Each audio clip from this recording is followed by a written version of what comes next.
How am I looking today? I'm looking good.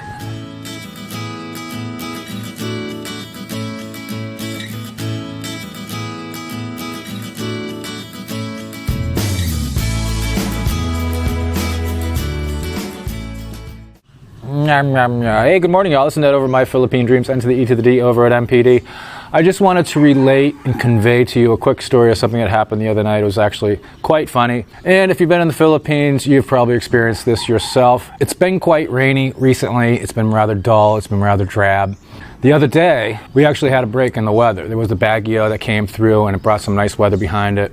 So I went down to visit a friend of mine at her hotel, and we were going to go out to Honeycomb, grab some dinner and do some things and get some ice cream and stuff. And as always, she wasn't quite ready, so I had to sit there for a while and wait for her to get all prepared and everything. And during that time, there was a quick knock on the door. She didn't even say come in. The door opened and two other Filipinas came in.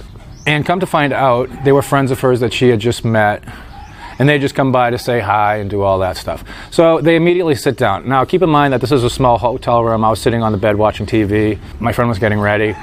So we were all like in close confines, and they sat down and they just kind of looked at me, and then they started talking in Bisaya. Now, I know I've picked up a little bit of Bisaya at this point, so I heard eyes, I heard nose, of course, I heard some other things. So basically what they were doing was they were just sitting there rather matter-of-factly and with just like a blank expression on their face, just basically taking an inventory of me.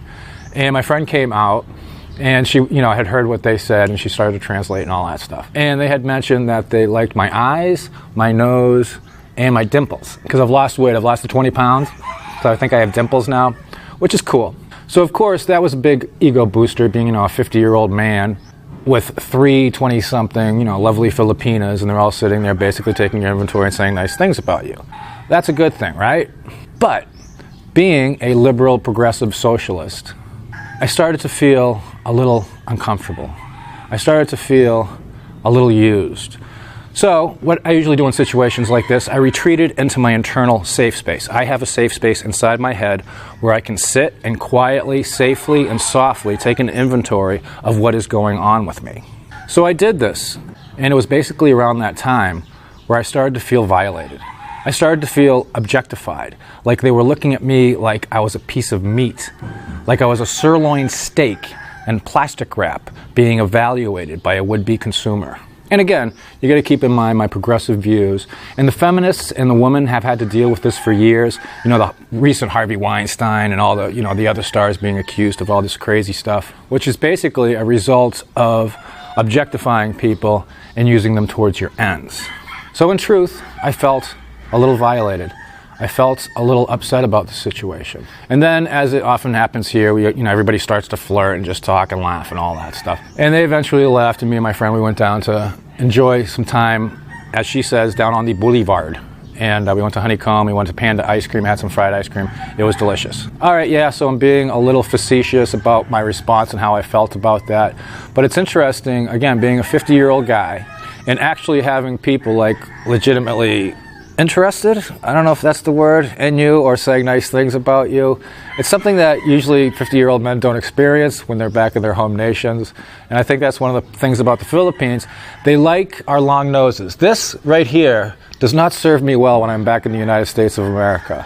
Neither does my usually pale and pasty white skin. Here, it's considered attractive. It's considered beautiful. They don't like their flat noses. They don't like their brown skin. So a lot of times when they're looking at you and they're evaluating you, you get the feeling like they're just looking for breeding stock. You're just going to be used and tossed to the side, and they're just going to have their long-nosed, white-skinned baby. One of the reasons I think people come to the Philippines is a feeling of relevancy. When you're back in the United States and you're getting older, when you're back in a Western nation, you're getting older, you're less relevant in the eyes of the rest of the population. You're older, you're supposed to just, go to an old person's home or just fade back into the scenery, into the background. And that's hard to deal with because as human beings, we like to feel relevant. We like to feel that we're here for a reason and we basically have something to live for. A cat just tried to get it, an angel tried to murder it. But what's interesting about this, another thing to take away from this, is that once you do learn a bit of the language, you're going to hear the same words and the same phrases being used around you a lot. And sometimes it's in a flattering way, sometimes it's not in so much a flattering way. But it's good to get a little bit of the language under you so you can understand what's going around and what's being said. So that's my story, and that's what I'm sticking to. It was kind of funny, it was kind of amusing, it was kind of flattering at the same time. And again, it's good to feel relevant as you're getting older, and that's one thing that people seem to like in the Philippines. People engage with you more, people talk to you more, and you just tend to get more attention. I guess they call it the rock star in the Philippines thing. And here's some bonus information if you made it this far. Here's a little Easter egg. When somebody thinks they're handsome or that they're pretty and they're really not, they're actually called feeler in Bisaya. It's F-E-E-L-E-R. So if somebody says to you, and because you're talking about yourself like I was last night, I was chatting with somebody, and she says, "Oh, feeler kaayo ka," she's basically saying you're such a feeler, you're not that good looking, and stop saying how guapo and handsome you are. So that's it. That's the story. I'm sticking to it. Until next time, I'll probably be doing a live stream tomorrow. I'm not too sure. Take care, everybody, and keep your Philippine dream alive.